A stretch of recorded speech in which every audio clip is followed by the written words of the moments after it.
اب آپ یہ دیکھیے کہ استعمال کی یہ صورتیں جب پیدا ہو جائیں، لوگ اس طرح بیگانہ ہو جائیں، جب وہ اس کے ساتھ وابستہ لغویات کے بارے میں بھی متنبع نہ رہیں تو ان کو متنبع کرنا چاہیے. بالکل چاہیے. ایک مسلح بھی کرے گا، دین کا ایک عالم بھی کرے گا، تہذیب اور شرافت کے ساتھ چیزوں کو دیکھنے اور دکھانے والے بھی کریں گے، اور اگر خدا کا پیغمبر ہوگا تو وہ بھی کرے گا. یہ تمام پس منظر ذہن میں رکھیے. اور اس کے بعد آئیے اس روایت کو پڑھتے ہیں جس کا بار بار آپ بھی حوالہ دے رہے ہیں، اور جو اس باب میں بہت کچھ بنائے استدلال بنتی رہی ہے. جی میں اب وہ روایت آپ کے سامنے رکھ دیتا ہوں. اس روایت کے بارے میں یہ سمجھ لیجئے کہ یہ بخاری سے لی گئی ہے. اس کا رقم ہے 5590. ٹھیک. اس کے الفاظ ہیں اور یہ میں اصل عربی میں پڑھ دیتا ہوں. یہ کہتے ہیں عبد الرحمن بن غنم اشری ہیں یہ، اور انہوں نے یہ روایت ابو عامر رضی اللہ عنہ یا ابو مالک اشری سے روایت بیان کی ہے. ٹھیک. یہ کہتے ہیں کہ یہ بالکل صحیح روایت ہے. واللہ ما کذبنی سمع النبی صلی اللہ علیہ وسلم یقول، اور بخدا انہوں نے مجھ سے جھوٹ نہیں بولا کہ انہوں نے نبی صلی اللہ علیہ وسلم کو سنا کہ آپ نے فرمایا. کیا فرمایا؟ لَيَكُونَنَّ مِنْ أُمَّتِي أَقْوَامٌ يَسْتَحِلُّونَ الْحِرَّ وَالْحَرِيرَ وَالْخَمْرَ وَالْمَعَازِفَ. آپ نے فرمایا میری امت میں کچھ ایسے لوگ ضرور پیدا ہوں گے جو شرمگاہوں اور ریشم اور شراب اور موسیقی کے سازوں کو حلال کر لیں. اب ظاہر بات ہے کہ اس میں جب آپ عام طریقے سے پڑھتے ہیں تو آپ یہ کہیں گے کہ یہ سب کی سب چیزیں جب کا حلال کر لیں گے تو اس کا مطلب ہے کہ یہ اصلاً حرام ہوں گی. بالکل. یہ روایات کو دیکھنے، روایات کو پڑھنے اور ان کو سمجھنے کا صحیح طریقہ ہی نہیں ہے. اچھا. جب اس طرح کے اسلوب میں بات ہو، دیکھیے اگر تو اسلوب یہ ہو کہ فلاں چیز حرام ہے، میں عرض کر چکا کہ اس کے لیے کیا طریقے قرآن مجید اختیار کرتا ہے، رسالت بآب صلی اللہ علیہ وسلم کیا طریقے اختیار کرتے ہیں، اس پر ہم بڑی تفصیلی بحث کر چکے ہیں. جب اس طرح کے اسلوب میں بات کی جائے حلال کر لیں گے تو اب دیکھنا چاہیے کہ کیا حلال کر لیں گے، اور کیا یہ ساری چیزیں فی الواقع دین میں ممنوع ہیں، اور کیا اسی طرح ممنوع ہیں جس طرح کہ اسے سمجھی جا رہی ہیں. تو میں سب سے پہلی چیز آپ کے سامنے رکھتا ہوں. اس میں پہلی چیز یہ بتائی ہے کہ میری امت میں کچھ ایسے لوگ ضرور پیدا ہوں گے جو شرمگاہوں کو حلال کر لیں گے. جی. اب میں آپ سے یہ پوچھتا ہوں کہ شرمگاہیں حرام ہیں؟ فی نفسی تو نہیں. یعنی شرمگاہیں کہ اصلاً ممنوع قرار دے دی گئی ہیں. اگر آپ کہیں گے شرمگاہیں اصلاً ممنوع ہیں تو اس کا مطلب جانتے ہیں کیا ہوگا؟ اس کا مطلب یہ ہوگا کہ جنسی داعیہ جو خدا نے رکھا ہے وہ اصلاً حرام قرار دے دیا گیا ہے. وہ اصلاً کوئی بہیمیت کی چیز ہے، وہ اصلاً کوئی غیر اخلاقی چیز ہے. یہی مطلب ہوگا نا اس کا. تو آپ اس کو پڑھنے کے بعد اگر علی الاطلاق یہ فتویٰ دے دیں گے تو اس کا مطلب یہ ہے کہ وہ چیز کہ جس کو ہمارے دین میں روا رکھا گیا ہے، جس کی بنیاد ہی دین کے اندر اس لیے واضح کی گئی ہے کہ اللہ تعالیٰ کی اسکیم اسی کے ذریعے سے روبہ عمل ہوتی ہے، بلکہ بعض حالات میں اس کو اللہ تعالیٰ کی عبادت کے برابر قرار دیا گیا ہے. جی. یعنی جس میں انسان حلال کی جستجو کرتا ہے، جس میں وہ اللہ کے حکم پر رجوع کرتا ہے، اللہ کے حکم پر رکتا ہے. یہ ساری باتیں قرآن میں بھی بیان ہوئی ہیں، حدیثوں میں بیان ہوئی ہیں. شرمگاہوں کے بارے میں قرآن مجید کا بیان دیکھیے وہ کتنا واضح ہے. سورہ معارج میں بھی اور سورہ مومنون میں بھی اس میں یہ بتا دیا گیا ہے کہ شرمگاہیں اصلاً بالکل حلال ہیں. اس کے لیے کچھ شرائط ہیں. جی. اور وہ کیا ہیں؟ وہ یہ ہے کہ آپ علی الاعلان کسی عورت کے ساتھ اس تعلق کا اظہار کریں گے، آپ اس کے لیے کوئی تقریب منعقد کریں گے، آپ اپنے معاشرے کو بتائیں گے کہ آج سے میں یہ تعلق قائم کرنے کے لیے اس عورت کو اپنے نکاح میں رہ رہا ہوں، اور عورت یہ اعلان کرے گی کہ وہ مرد کو اپنے نکاح میں لے رہی ہے. یہ جب آپ اعلان کر دیں گے تو اس کے بعد ایک زندگی بھر کے سنجوگ کا معاہدہ ہو جائے گا. اب شرمگاہیں آپ کے لیے حلال ہیں. ٹھیک. یہ بات بالکل واضح ہے. تو اس کا مطلب یہ ہے کہ جیسے ہی ہم یہ الفاظ پڑھیں گے تو ہمیں سب سے پہلے کیا دیکھنا ہوگا؟ یہ رجوع کر کے دیکھنا ہوگا کہ قرآن مجید میں شرمگاہوں کے بارے میں کیا کہا گیا ہے، اللہ تعالیٰ نے اس کے کیا اصول بیان کیے ہیں. تو ظاہر ہے کہ یہاں جب رسالت مآب صلی اللہ علیہ وسلم یہ فرما رہے ہیں تو آپ کے پیش نظر کیا ہے؟ آپ کے پیش نظر یہ ہے کہ وہ شرمگاہیں جن سے مقاربت اللہ تعالیٰ نے حرام قرار دی، ٹھیک، وہ شرائط جن کے ساتھ حلال قرار دیے، جو لوگ ان کو پورا نہیں کریں گے اور اس کے بغیر رجوع کریں گے تو کیا ہوا یہاں پر؟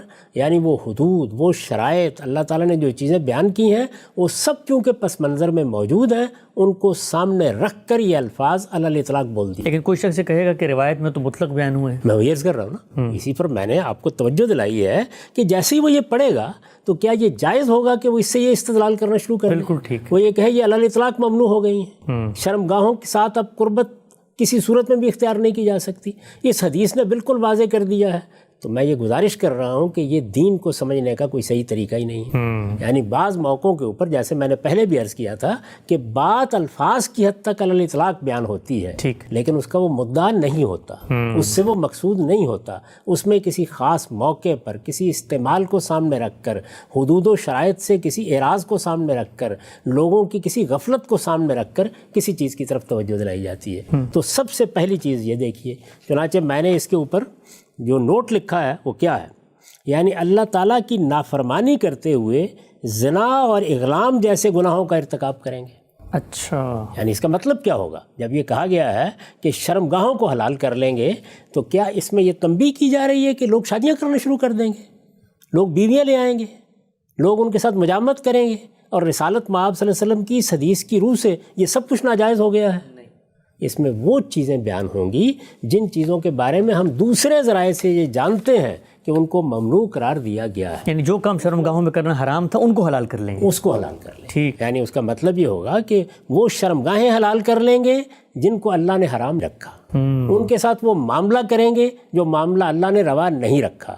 ظاہر ہے کہ اس سے ایک مسلمان واقف ہے، اس سے قرآن مجید کا ایک طالب علم واقف ہے، اس کے بارے میں کسی مزید شرح و وضاحت کی ضرورت نہیں ہوتی۔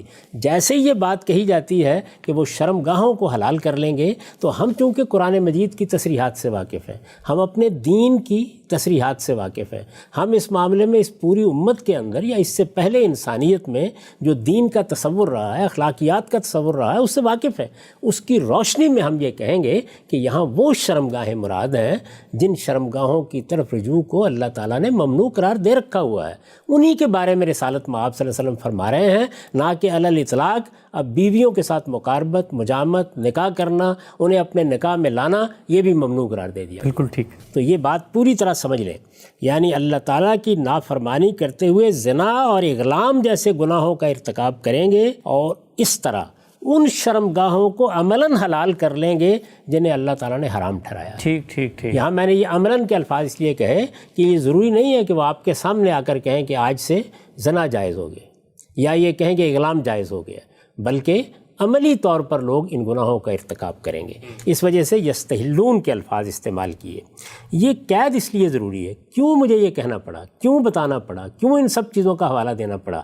آپ کہیں گے کہ تو ہر چیز شخص جانتا ہے، تو میں یہ کہہ رہا ہوں کہ ہر شخص وہ سب چیزیں جانتا ہوتا ہے، اس لیے اس کے پس منظر میں رکھ کر ہمیشہ گفتگو کی جاتی ہے۔ قرآن مجید میں بھی بعض اوقات ایسے اسالیب آ جائیں گے تو ہم یہ کہتے ہیں کہ قرآن فلاں جگہ یہ بات بیان کر چکا ہے، یہ اصول بیان کیا جا چکا ہے، یہ قاعدہ بتایا جا چکا ہے، اس کو سامنے رکھ کر اس کلام کو ہم دیکھیں گے اور اس کے بارے میں، ان حدود و شرائط کے بارے میں لوگوں کو متنبع کریں گے۔ تو میں نے لکھا ہے کہ یہ قید اس لیے ضروری ہے کہ تمام شرمگاہیں حرام نہیں ہیں، یعنی شرمگاہیں اصلاً ممنوع نہیں ہیں، شرمگاہیں اصلاً حرام نہیں ہیں، بلکہ اللہ تعالیٰ نے کچھ حدود و شرائط مقرر کر دیے ہیں جن کے بعد وہ حلال ہوتی ہیں۔ ہر مسلمان جانتا ہے کہ بیویوں کی شرمگاہیں خدا کے دین میں کبھی حرام نہیں قرار دی گئیں، وہ ہمیشہ حلال رہی ہیں اور حلال ہی رہیں گی۔ یہ پہلی بات جانیے۔ اب اس کے بعد دوسری پر آئیے۔ اس کے بعد یہ کہا کہ ریشم، یعنی ریشم کو حلال کر لیں گے۔ جی، سب سے پہلے تو میں عرض کر دوں کہ ہمارے ہاں چونکہ وہ لوگ بھی سننے والے ہیں کہ جو دور جدید میں چیزوں کو دیکھ رہے ہیں کہ یہ ریشم کیوں ممنوع ہے، ہم یہ جانتے ہیں نا کہ اللہ تعالیٰ نے کچھ بنیادیں واضح کی ہیں، ان بنیادوں کو ہم اس سے پہلے بڑی وضاحت کے ساتھ بیان کر چکے ہیں۔ میں نے کہا ہے وہ اصول خمسہ ہیں، تو ہم نے اس میں یہ بتایا کہ بغی بغیر الحق یہ اللہ کے ہاں ممنوع ہے، یہ 5 چیزوں میں شامل ہے، یعنی انسان کی شخصیت کے خلاف، اس کی جان کے خلاف، اس کی آبرو کے خلاف، اس کے مال کے خلاف آپ اقدام کرتے ہیں۔ اس اقدام کی ابتدا کہاں سے ہوتی ہے؟ تکبر سے، اچھا، بڑائی سے، دوسرے کی تحقیر سے۔ یہ آپ کے باطن کی حیثیت ہے، اس لیے تکبر کو ممنوع قرار دیا گیا ہے۔ متکبرانہ وضاقتہ قرآن مجید میں زیر بحث آ گئی، چلنے کا طریقہ، بات کرنے کا طریقہ، لباس پہننے کا طریقہ قرآن مجید میں زیر بحث آیا ہے۔ رسالت مآب صلی اللہ علیہ وسلم بھی اس کو زیر بحث لائے ہیں. تو ریشم اگر مرد پہنے، رسالت مآب صلی اللہ علیہ وسلم کے زمانے کی بات کر رہا ہوں، ریشم پہنے، سونا پہنے، ہاتھوں میں کنگن پہنے تو یہ متکبرین کا لباس سمجھا جاتا تھا. رسول اللہ صلی اللہ علیہ وسلم نے اس کو ممنوع قرار دیا، لیکن کیا عورتوں کے لیے بھی ممنوع قرار دے دیا تھا؟ نہیں. کیا یہ علی الاطلاق ممنوع تھا؟ نہیں. یعنی پہلی بات یہ کہ اس کی جو علت ہے، حکم جس چیز پر مبنی ہے وہ کیا ہے؟ متکبرانہ لباس، جی، متکبرانہ وضع قطع، متکبرانہ اسالیب حیات، یعنی یہ چیزیں ہیں نا، ان کو خود قرآن مجید نے ممنوع قرار دے دیا. اب ظاہر ہے کہ اس کے اطلاقی پہلو ہوں گے جو رسالت مآب صلی اللہ علیہ وسلم کے زمانے میں زیر بحث آئیں گے. یہ آپ جانتے ہیں کہ اسبال ازار کی بحث بھی یہیں سے پیدا ہوتی ہے، اسی طرح مونچھوں کو پست رکھنے کی بحث بھی یہیں سے پیدا ہوتی ہے. تو متکبرانہ وضع قطع کے جتنے بھی پہلو ہو سکتے ہیں وہ اگر اطلاقی طور پر زیر بحث آئیں گے تو اسی اسلوب میں زیر بحث آ جائیں گے. لیکن ہم یہ جانتے ہیں کہ اس وقت بھی عورتوں کے لیے یہ کوئی چند نہیں ہے، 2 نہیں ہے، 10 نہیں ہے، یوں نہیں ہے کہ اندھوں کے لیے، یوں نہیں ہے کہ بہروں کے لیے، یعنی یہ دنیا کی آدھی آبادی ہے، ان کے لیے جائز ہے. ان کے لیے یہ بالکل جائز ہے. کیوں جائز ہے؟ اس لیے کہ جب عورتیں یہ لباس پہنتی تھیں، ریشم پہنتی تھیں یا آج اس طرح کوئی لباس پہنتی ہیں، تو ان کے لیے یہ متکبرانہ وضع نہیں ہوتی، ان کے لیے یہ زیب و زینت کی چیز بن جاتی ہے. بالکل ٹھیک. یہ وہ جگہ ہے جہاں سے دین کی باتوں کو سمجھنا چاہیے ان کے اندر اتر کر. تو اب جب رسالت مآب صلی اللہ علیہ وسلم نے یہ فرمایا کہ ریشم کو حلال کر لیں گے، ایک شخص اس روایت کو پڑھتا ہے اور پڑھنے کے بعد گھر میں جاتا ہے اور یہ کہتا ہے کہ میں نے آج یہ روایت پڑھی ہے اور یہ روایت فلاں اور فلاں صحابی سے آئی ہے اور یہ بخاری میں نقل ہوئی ہے، لہذا بی بی سب سے پہلے تو ریشم کے تمام کپڑے نکالو اور ان کو جلا دو. یہ کام تو خود رسول اللہ نے نہیں کیا. وہ خاتون کیا کہیں گی جواب میں؟ اگر وہ دین سے واقف ہیں تو وہ یہ کہیں گی کہ یہ کیا نئی بات تم سنا رہے ہو. اب وہ یہ کہتا ہے کہ یہ دیکھیے میں نے یہ روایت پڑھی ہے، اس روایت میں تو علی الاطلاق ریشم کا ذکر ہو گیا ہے، اس میں تو یہ نہیں بیان کیا گیا کہ یہ صرف مردوں کے لیے بات ہو رہی ہے. تو اسے توجہ دلائی جائے گی کہ یہ دین کو سمجھنے کا طریقہ نہیں ہے. یہاں رسالت مآب صلی اللہ علیہ وسلم بعد کے زمانوں میں لوگوں کے ایک رویے پر تنبیہ کر رہے ہیں، حلتیں حرمتیں نہیں بیان کر رہے اس موقع کے اوپر. یعنی یہ توجہ دلا رہے ہیں کہ میرے بعد میری امت کے لوگ ان چیزوں کے بارے میں ایسے بے پرواہ ہو جائیں گے کہ جو ان کے حدود ہیں، جو ان کے شرائط ہیں، جن چیزوں کو ان میں ملحوظ رکھنا چاہیے ان کا خیال نہیں رکھیں گے. ٹھیک. یہ بیان کیا. اس کے بعد اب دیکھیے میں نے اس پر کیا لکھا ہے. میں نے لکھا ہے یعنی دیکھیے نا، اوپر بیان ہوا ریشم کو حلال کر لیں گے، کوئی شرط نہیں، کوئی قید نہیں، کوئی وضاحت نہیں. یہ تصریح نہیں ہے کہ عورتوں کے لیے یا مردوں کے لیے یا کس صورت میں. یعنی جب وہ کسی معاشرے میں مترفین کا لباس سمجھا جاتا ہو، مترفین متکبرین، بڑے بڑے لوگ، جس کو بعض حدیثوں میں لباس شہرت بھی کہا گیا ہے. یعنی جب وہ کسی معاشرے میں مترفین کا لباس سمجھا جاتا ہو جو انسان کے باطن میں بغی بغیر الحق کے رجحانات پر دلالت کرتا اور ظاہر میں تکبر کی علامت بن جاتا ہے. یعنی اندر کیا ہے؟ تکبر. باہر اس کا ظہور کیسے ہوتا ہے؟ کبھی چال میں، کبھی انداز گفتگو میں، کبھی بات چیت کے طریقوں میں، کبھی دوسروں کے سامنے استدلال کرنے میں، کبھی خاص طریقے کی وضاقتہ میں، اور کبھی لباس میں بھی، اور ظاہر میں تکبر کی علامت بن جاتا ہے. نبی صلی اللہ علیہ وسلم کے عہد میں ایسا ہی تھا. اس کی یہ حیثیت اب باقی نہیں رہی، لیکن ہر شخص جانتا ہے کہ اس کی جگہ بہت سی دوسری چیزیں آ چکی ہیں جن کی حیثیت اس زمانے میں وہی ہے جو اس وقت ریشم کی تھی. چنانچہ ان کا حکم بھی یہی ہونا چاہیے، کیونکہ حقیقت جو ہے وہ اس کا اطلاق اب دونوں چیزوں پر یہاں توجہ دلائی جائے گی. ایک تو یہ کہ یہ کوئی علی الاطلاق حرمت نہیں ہے، یہ عورتوں کے لیے اس وقت بھی جائز تھا. عورتیں دنیا کی آدھی بلکہ آدھی سے زیادہ آبادی رہی ہیں. رسالت مآب صلی اللہ علیہ وسلم کی امت میں بھی یہی صورتحال ہے. اس لیے اس کے حدود یہ ہیں، اس کے شرائط یہ ہیں، اس کا پس منظر یہ ہے، اس کی علت یہ ہے، اس کی حقیقت یہ ہے. پھر یہ توجہ دلائی جائے گی کہ اس میں لفظ پر نہیں رہ جانا چاہیے، بلکہ یہ دیکھنا چاہیے کہ کیا کچھ اور چیزیں تو اس وقت اس کے حکم میں داخل نہیں ہو گئیں. یعنی اب بہت سے لباس، بہت سے رہن سہن کے طریقے نئے ایجاد ہو گئے ہیں. ان میں متکبرین کی وجہ کیا ہے؟ اچھا، ان میں مترفین کے طریقے کیا ہیں؟ تو ظاہر ہے کہ جو اصل علت ہے، جب دین کا ایک حکیم طالب علم اس کو سمجھ لے گا تو ان کی جانب بھی توجہ دلائے گا. تو یہ 2 مثالیں ہو گئیں. اس کے بعد تیسری چیز جو اس روایت میں بیان ہوئی ہے وہ کیا ہے؟ وہ ہے والخمر، شراب.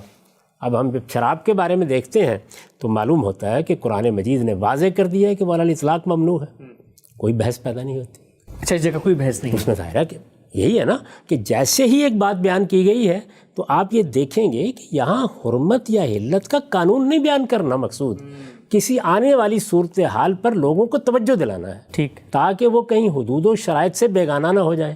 تو اس میں شراب کا ذکر بھی آ گیا، اور پھر جو چیزیں بیان کی گئی ہیں، ظاہر ہے کہ یہ زنا اور شراب اور اس طرح کی دوسری چیزیں، جیسے میں نے ابھی ذکر کیا کہ ہمارے ہاں نائٹ کلبوں میں کیا ہوتا ہے، ہمارے ہاں بعض فلموں میں کیا ہوتا ہے، ہمارے ہاں جو لغویات اس وقت وابستہ ہو گئی ہیں ان کی کیا نوعیت ہے، تو ایک پورا ماحول بنتا ہے نا، اس پورے ماحول کی چیزیں ہیں جو رسالت مآب صلی اللہ علیہ وسلم نے یہاں بیان کی ہیں، اس میں شراب بھی زیر بحث آ گئی۔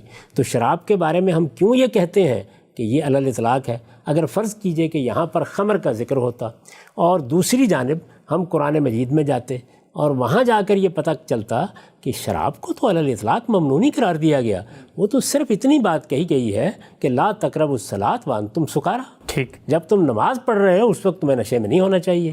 تو ہم یہ بتاتے نا کہ یہاں در حقیقت وہی صورت مراد ہے، جی، لیکن اب چونکہ ہم یہ جانتے ہیں کہ شراب کو علی الاطلاق ممنوع قرار دے دیا گیا، اس کی معمولی سے معمولی مقدار کی بھی ممانعت کر دی گئی ہے، تو اب یہ ہر حال میں ممنوع ہے، بغیر قید و شرط کے ممنوع ہے۔ تو ہم یہ بتائیں گے، یعنی اس حدیث کو پڑھنے والے کو بتائیں گے، اس سے استدلال کرنے والے کو بتائیں گے کہ ہمارے پاس چونکہ اس کے بارے میں یہ معلومات موجود ہیں، قرآن سے موجود ہے، رسالت مآب صلی اللہ علیہ وسلم کے دوسرے ارشادات سے موجود ہیں، تو اس وجہ سے اس معاملے میں تم ٹھیک کہہ رہے ہو، یہ علی الاطلاق ممنوع ہے۔ اب آگے بڑھیے، آخر میں پھر وہ موسیقی کے سازوں کا ذکر کیا گیا ہے۔ تو میں عرض کر چکا ہوں کہ اب وہ ساری بحث کو اپنے ذہن میں تازہ کر لیجیے۔ یعنی ہم یہ جانتے ہیں کہ حرمت کی بنیادیں کیا ہیں، ہمیں یہ معلوم ہے کہ قرآن مجید میں کسی جگہ اس کی حرمت بیان نہیں ہوئی، ہمیں یہ معلوم ہے کہ صراحت کے ساتھ کسی حدیث میں بھی بیان نہیں ہوئی۔ یہاں بالواسطہ ذکر ہو رہا ہے کہ لوگ حلال کر لیں گے بعض چیزوں کو، انہی کے ذیل میں ذکر آ گیا ہے، اصلاً حرمت کو بیان نہیں کیا جا رہا۔ تو اب ہم وہ ساری چیزیں بتائیں گے جو اس سے پہلے ہم بیان کر چکے ہیں کہ یہاں بھی اصلاً مقصود یہ ہے کہ ان صورتوں میں بھی حلال کر لیں گے جب کہ اس کے ساتھ لغویات وابستہ ہوں گی، جب کہ اس کے ساتھ فواحش وابستہ ہوں گے، جب اس کے ذریعے سے شرک کا ابلاغ کیا جا رہا ہوگا، جب اس کے ذریعے سے بدعات کو فروغ دیا جا رہا ہوگا، اس وقت بھی حلال کر لیں گے۔ تو جس طرح ہم نے شرمگاہوں کے بارے میں حدود و شرائط کا ذکر کیا، جس طرح ریشم کے بارے میں پوری تفصیل بیان کی، اسی طرح کا طریقہ ہم اس کے بارے میں بھی اختیار کریں گے۔ چنانچہ دیکھیں میں نے لکھا ہے، مطلب یہ ہے کہ اس صورت میں بھی حلال کر لیں گے، یعنی کس کو؟ موسیقی کے سازوں کو، غنا کو۔ مطلب یہ ہے کہ اس صورت میں بھی حلال کر لیں گے جب وہ مشرکانہ تصورات و عقائد اور فواحش کی ترغیب کے لیے استعمال کیے جا رہے ہیں۔ اچھا، تو کیا یہ واقعہ نہیں ہے کہ اس وقت بہت بڑے پیمانے پر یہ استعمال ہوتا ہے؟ کیا یہ واقعہ نہیں ہے کہ انہی کے ذریعے سے یہ بہت سی چیزیں لوگوں کے دل و دماغ میں راسخ کر دی جاتی ہیں؟ کیا یہ واقعہ نہیں ہے کہ اسی کے نتیجے میں لوگوں کے اندر جنسی ترغیبات پیدا کی جاتی ہیں؟ یہ سارے استعمالات ہم جانتے ہیں۔ تو جب ہم گفتگو کر رہے ہیں تو ہم بار بار اس لیے یہ کہہ رہے ہیں کہ یہ ان کا استعمال ہے جو زیر بحث آئے گا۔ تو وہ استعمال کی صورتیں ہیں جن کو دائیں بھی دیکھیں گے، بائیں بھی دیکھیں گے، حال میں بھی دیکھیں گے، مستقبل میں بھی دیکھیں گے اور توجہ دلائیں گے۔ مطلب یہ ہے کہ اس صورت میں بھی حلال کر لیں گے جب وہ مشرکانہ تصورات و عقائد اور فواحش کی ترغیب کے لیے استعمال کیے جا رہے ہوں، جس طرح کہ ہمارے اس زمانے کے زیادہ تر، یہ دیکھیے زیادہ تر، جس طرح کہ ہمارے اس زمانے کے زیادہ تر فلمی گیتوں اور نعتوں اور قوالیوں میں بغیر کسی تردد کے استعمال کیے جا رہے ہیں۔ آپ نے بھی اطلاق کر کے بتا دیا، اطلاق کر کے بتا دیا۔ یعنی آپ فواحش کی ترغیب کی مثالیں بھی دیکھ سکتے ہیں، آپ مشرکانہ عقائد کی ترغیب کی مثالیں بھی دیکھ سکتے ہیں، آپ بدعات کی ترغیب کی مثالیں بھی دیکھ سکتے ہیں، اور یہ نعت کے نام سے جو چیزیں پڑھی جا رہی ہیں ان میں بھی دکھائی جا سکتی ہیں، قوالیوں کے نام سے جو چیزیں پیش کی جا رہی ہیں ان میں بھی دکھائی جا سکتی ہیں، اور یہ گیتوں میں بھی اور شاعری میں بھی دکھائی جا سکتی ہیں، بلکہ بہت تاثیر کے ساتھ، بہت مؤثر طریقے سے یہ ساری چیزیں شعراء نے لوگوں تک پہنچائی ہیں، بنیادی تصورات کو راسخ کیے، دین کے حقیقی تصورات لوگوں کی نگاہوں سے پوشیدہ ہو گئے ہیں۔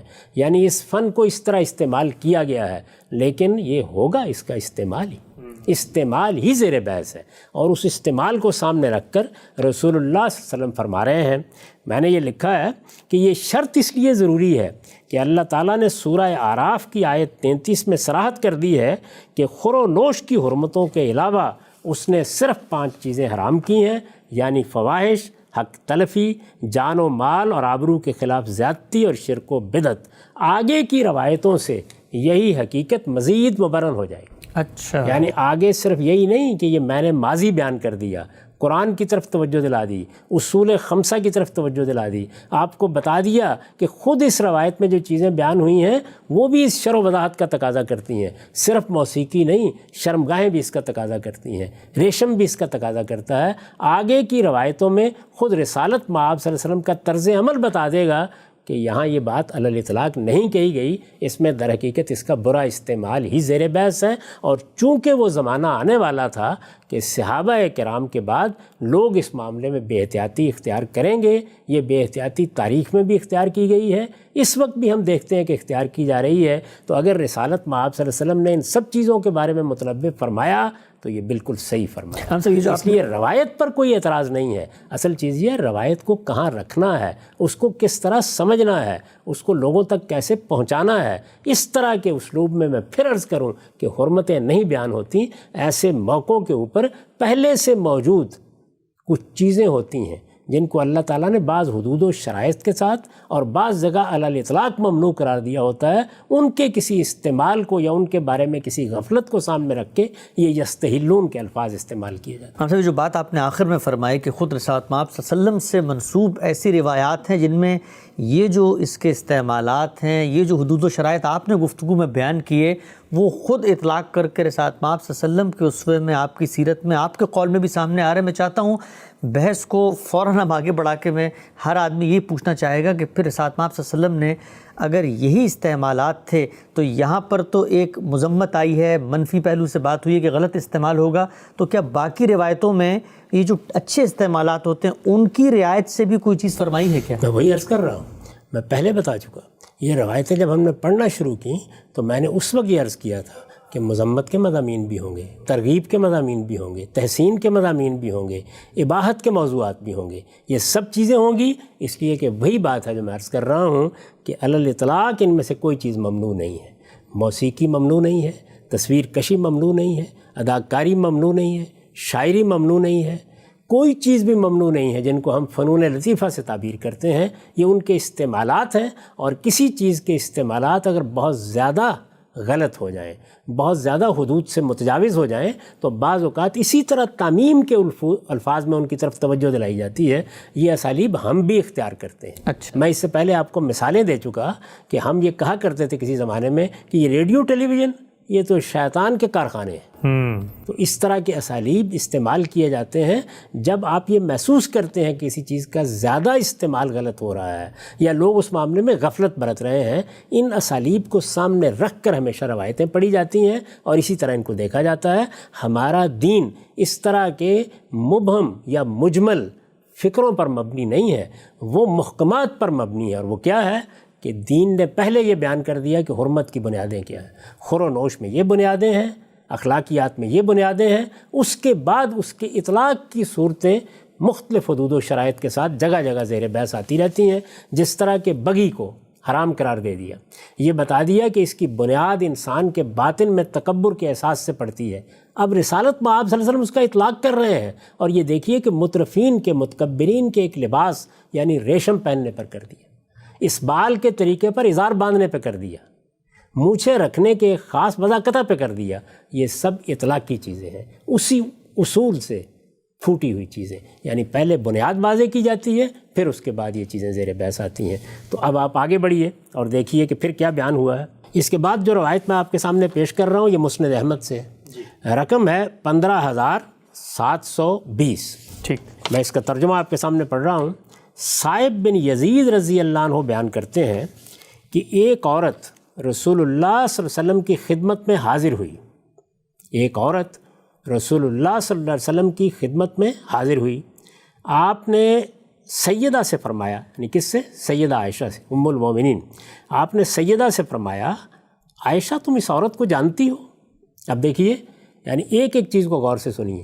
یوں نہیں ہے کہ رسالت مآب صلی اللہ علیہ وسلم گھر میں آئے اور کوئی خاتون تھی، وہ کوئی کام کر رہی تھی، آپ نے دیکھا، اس میں آپ نے کیا رویہ اختیار کیا؟ نہیں، یہاں خود رسالت مآب صلی اللہ علیہ وسلم ابتدا کر رہے ہیں۔ جی، رسالت مآب صلی اللہ علیہ وسلم ابتدا کر رہے ہیں۔ کیا ہے؟ ایک عورت رسول اللہ صلی اللہ علیہ وسلم کی خدمت میں حاضر ہوئی، آپ نے سیدہ سے فرمایا عائشہ تم اس عورت کو جانتی ہو؟ سیدہ نے کہا جی نہیں اے اللہ کے نبی۔